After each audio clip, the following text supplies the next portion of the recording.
उगते सूर्य की भूमि कहा जाने वाला जापान पहले से ही हर चीज में अव्वल नंबर पे रहा है, चाहे वो डेवलपमेंट की बात हो, सर्विसेज की बात हो या इनोवेशन की बात हो।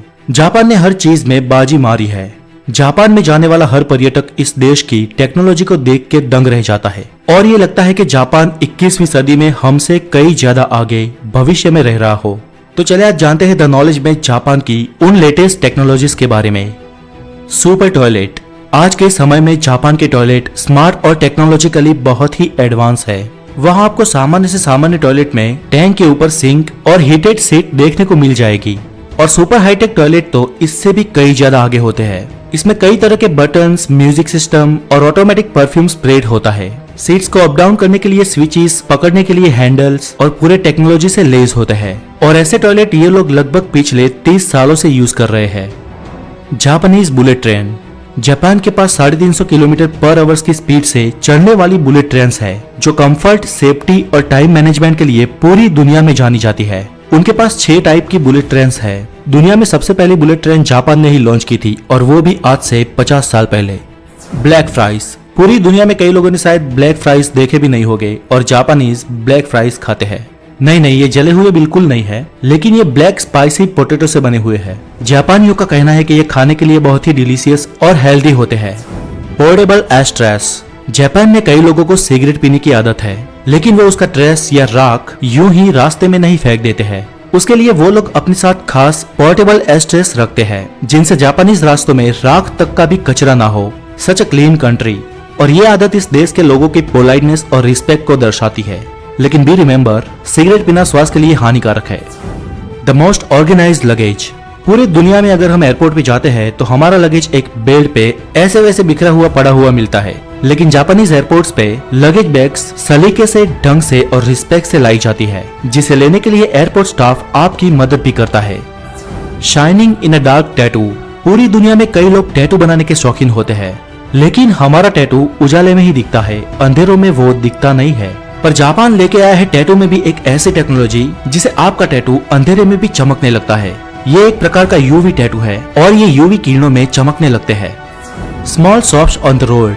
जापान पर हाईवेज पर जाते ही बीच में आपको कई सारी स्मॉल शॉप्स दिख जाएगी। इन छोटी सी दुकानों में मालिक या कोई भी नहीं होता है, ये सिर्फ ऐसे ही अकेले खड़ी होती है और उसमें सब्जियां और फल भरे होते हैं। ये दुकानें आसपास के खेतों के फार्मर्स ने बनाई होती है, जो लोग अपनी बोई हुई सब्जियां इन दुकानों में रखते हैं और जापानी नागरिक इनमें से जो चाहिए वो सब्जी उठाकर वहाँ पेमेंट छोड़ देते हैं। ये स्ट्रेटेजी सिर्फ ऑनेस्टी ही नहीं, लेकिन फूड वेस्टिंग भी ना हो उसका उदाहरण भी देती है। Multi level parking system.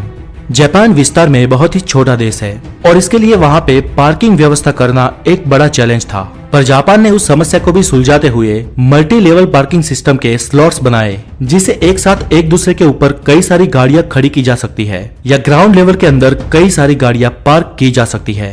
ये इंटेलिजेंट पार्किंग सिस्टम जापान में 1965 से चल रहा है। Robots run hotel. जापान के टोक्यो शहर में हैन ना नाम की होटल में रोबोट्स वर्कर काम करते हैं। इस होटल में ज्यादातर रोबोट्स है, लेकिन कुछ इंसान भी काम करते हैं जो इन रोबोट्स को चार्ज करते हैं और कई कॉग्निटिव वर्क संभालते हैं। Capsule hotels. जापानियों के एडवांस होने का एक अनोखा उदाहरण है ये कैप्सूल होटल्स। लगभग 4 फीट चौड़ाई और 7 फीट लंबाई वाले ये डब्बे जैसे कमरे हमें बिल्कुल घर जैसी सुविधा मुहैया करवाते हैं, जैसे टीवी, एसी, वाईफाई, चार्जिंग और छोटा सा फ्रिज। दरअसल ये छोटे छोटे कमरे उन टूरिस्ट के लिए बनाए हैं जो टूरिस्ट दूसरी जगह से आते हैं और महंगे होटलों को अफोर्ड नहीं कर पाते हैं। इन कैप्सूल होटल्स में रहने के लिए लगभग 24 घंटे के $20 से $24 तक का किराया लिया जाता है। सिर्फ इतना ही नहीं दोस्तों, जापान भविष्य में लेके आ रहा है दुनिया की सबसे पहली स्पेस एलिवेटर।